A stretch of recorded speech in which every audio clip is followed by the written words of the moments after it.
Alright, here's another short video. This is my 99 Ford Explorer with the 5-liter V8 in it. Already a pretty fun vehicle to drive. And I put a cold air intake from AirX Racing. And I'm here to review and tell you guys how I did it and how you can do it too. So in the box that you get this basically from here this way. There's a little plastic piece that transfers from this to this neck down piece. And you get, this is a 90 degree. I kind of shortened it up so it'll actually fit. And then this air breather, nice big air breather from AirX. There you go. There's a little bit of branding going on. And I'll tell you how to install it, what the shortcomings are, and what you can expect for power and gas mileage. So first off, putting all this together, really simple. You don't need to be an engineer to really get this on. What I would do is I would put these on and just make these loose so that you can slide this and adjust this. This is obviously a 90 degree. You could probably get by with a 45 or even like a 60 degree, not quite a 90. This seems to work pretty well. It's really just a go between this piece and your air sensor.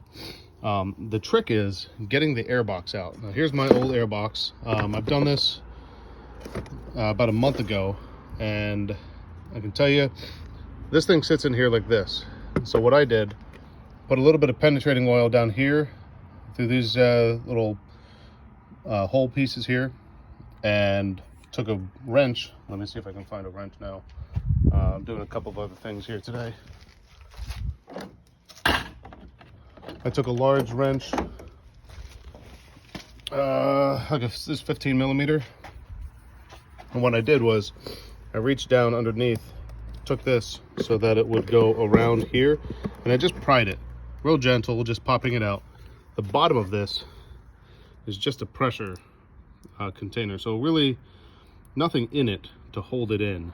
No screws, no bolts, just pops out. And there's two of them, and if you can look down here underneath the air, you can see where these two are. So you just kind of get your wrench in between everything here, work it under there, and then pop it out. It takes you a couple minutes to do. Once that's out and it's loose, you pop this one out. Then these two go into the side, there and there. As you can see, really not too difficult to get to. But once the bottom ones are out, you just lift this thing like this and just pull it out and wiggle it out, and it'll pop out. You know, just be gentle with it. Don't need to yank on it. This piece, if you can look here, kind of goes like this, right? So this piece here is really the thing that slows down the air. You're sucking all your air through that tiny little hole, and it's not good. It's one of the big problems, that your V8 just not getting enough air.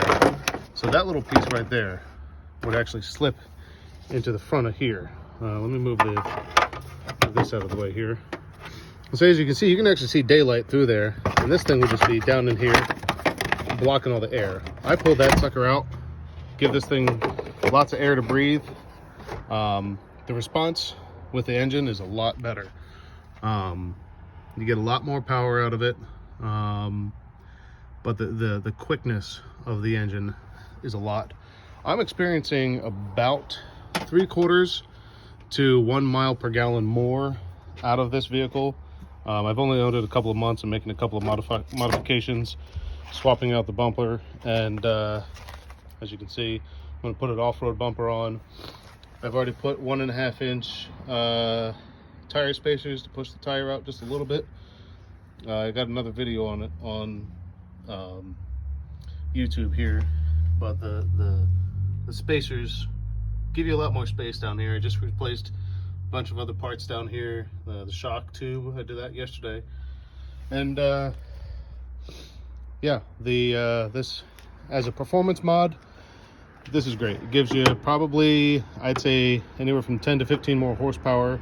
The engine revs just a lot more smoother and a lot quicker, and you get about, you know, you can gets about 0.7 to 1.0 more miles per gallon. You know, in this day and age where gas is well over $4 a gallon, it's really needed. So this is from AirX Racing. I actually ordered this off of eBay. Actually, I bought the Explorer off of eBay too. So, and also the wheel spacers and the bumper. So I have a problem with eBay. I've also bought 5 vehicles off of eBay.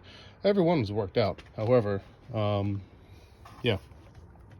But AirX Racing, I think it was like 50 bucks for this kit. Worked out pretty well. They did send a couple of mounts. I don't know where to put them. I'm going to zip tie this thing up so that it's staying still. But yeah, that's it. Real simple. Takes you about 20 to 30 minutes to do. And you don't have to be an engineer to do it. So, see you guys next time.